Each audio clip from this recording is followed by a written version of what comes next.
పేర్లెందుకులే గానీ, బీజేపీకి సంబంధించినటువంటి ఒక వ్యక్తి హీరో విజయ్ తమిళనాడు ఇప్పుడే రాజకీయాల్లోకి అరంగేట్రం చేసిన విజయ్‌ని ఉద్దేశిస్తూ "నువ్వు 'త్రిష' ఇంటి నుంచి ముందు బయటికి రా" అని ఒక మాటైతే వదిలాడు.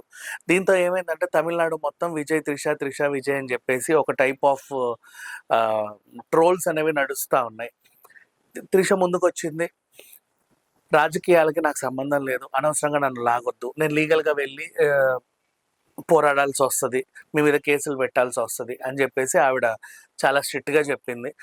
దీంతో మళ్ళీ ఎందుకొచ్చిన గొడవలే అని జెప్పేసి ఆ బీజేపీకి చెందినటువంటి వ్యక్తి ఎవరైతే ఉన్నారో ఇతని మీద ఎలిగేషన్స్ పాస్ చేసినటువంటి వ్యక్తి దిగొచ్చి నా మాటలు నేను వెనక్కి తీసుకుంటున్నాను. ఇంకా ఇంకా ఇంతటితో వదిలేయండి అని జెప్పాడు.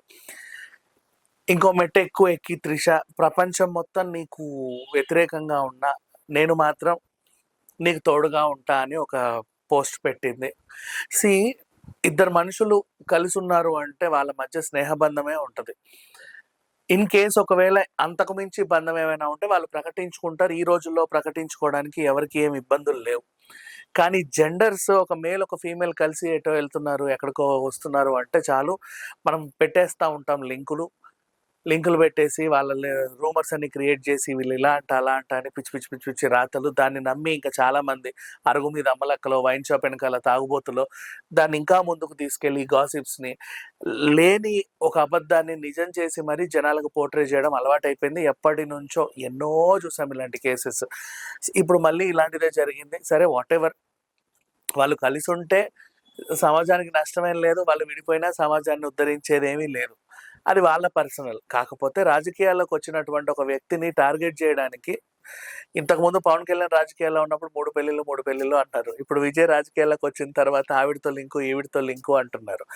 లేనిపోని రంకులు అంటగడుతున్నారు. సరే వాట్ ఎవర్, ఒక మనిషిని రాజకీయంగా మీరు తన స్థాయిని దిగజార్చాలి అనుకుంటే ఏ రకంగానైనా చేయొచ్చు. చాలా బోల్డన్ని ఆప్షన్స్ ఉంటాయి. అసలు నీకు ఆ సబ్జెక్ట్ మీద ఏం నాలెడ్జ్ ఉంది, ఈ సబ్జెక్ట్ మీద ఏం నాలెడ్జ్ ఉందని చెప్పి అతన్ని క్వశ్చన్ వేసి డిబేట్లు పెట్టొచ్చు. అంతేకాని రంకులు అంటగట్టడం, అతన్ని వ్యక్తిగతంగా నాశనం చేయడం, వాళ్ళ సినిమాలు రిలీజ్కి వస్తే వాటిని అడ్డుకోవడం. ఇప్పుడు నేను జననాయకన్ సినిమా లేదంట, ఆల్రెడీ చెప్పేశారు వాళ్ళు. ఇక ఈ సినిమా విడుదల అవడం కష్టమే అని. ఆ సినిమా కోసం పనిచేసిన చాలా మంది జీవితాలకు కూడా అది నష్టమే, ఇంక్లూడింగ్ ఆ ప్రొడ్యూసర్తో సహా. ఈ విషయం ఎవరికి తెలియదు. సరే వాట్ ఎవర్, తెలిసినప్పటికీ కూడా మీరు చేయాల్సింది చేస్తారు. ఎందుకంటే ఇప్పుడు జననాయకన్ అనేది కొత్త సినిమా అయితే ప్రాబ్లం ఏం లేదు. అది భగవత్ కేసరి సినిమాకి రీమేక్. భగవత్ కేసరి సినిమాలో కట్లు చెప్పడానికి 51 కట్లు చెప్పడానికి ఏ సీన్లు ఉంటాయి చెప్పండి? అంత ఇబ్బందికరమైన సీన్లు ఏముంటాయి? మహా అయితే ఫైట్లు ఉంటాయి, రక్తపాతం ఎక్కువైంది అది దానికి క్వశ్చన్ చేయొచ్చు. ఎందుకంటే బయట అంతకు మించి ఉన్నాయి వేరే సినిమాలలో. అండ్ ఇదొక మెసేజ్ ఓరియంటెడ్ సినిమా. ఆ మెసేజ్ ఓరియంటెడ్ సినిమా ద్వారా విజయ్ 10 మందికి దగ్గర అవ్వాలనుకున్నాడు. ఇక్కడ కూడా బాలయ్యకి చాలా ప్లస్ అయింది. ఎక్కడ విజయ్‌కి ఇంకా బాగా ప్లస్ అవుతదేమో అని చెప్పేసి ఆ సినిమాని అడ్డుకున్నారు. సరే వాట్ ఎవర్.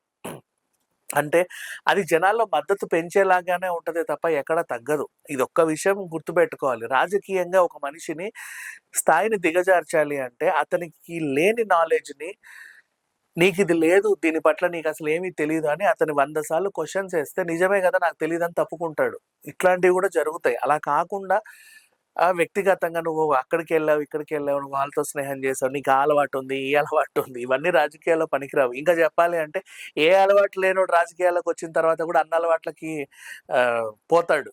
నిన్న మొన్న చూడలేదు కొంతమంది ఎమ్మెల్యేల సంగతి, రాసలీలలు అవన్నీ ఇవన్నీ ఎన్ని చదవట్లేదు. సరే వాట్ ఎవర్.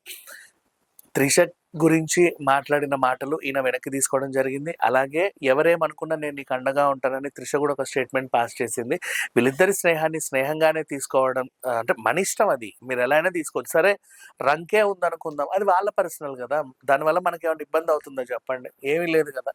ఏమీ లేనప్పుడు ఒక మనిషి రాజకీయాల్లోకొస్తే అతని వల్ల ప్లస్ ఏంటి, మైనస్ ఏంటి ఆలోచించాలే తప్ప అతనికున్న పర్సనల్ అలవాట్లు గానీ, వ్యవహారాలు గానీ మనకనవసరం. Thank you so much.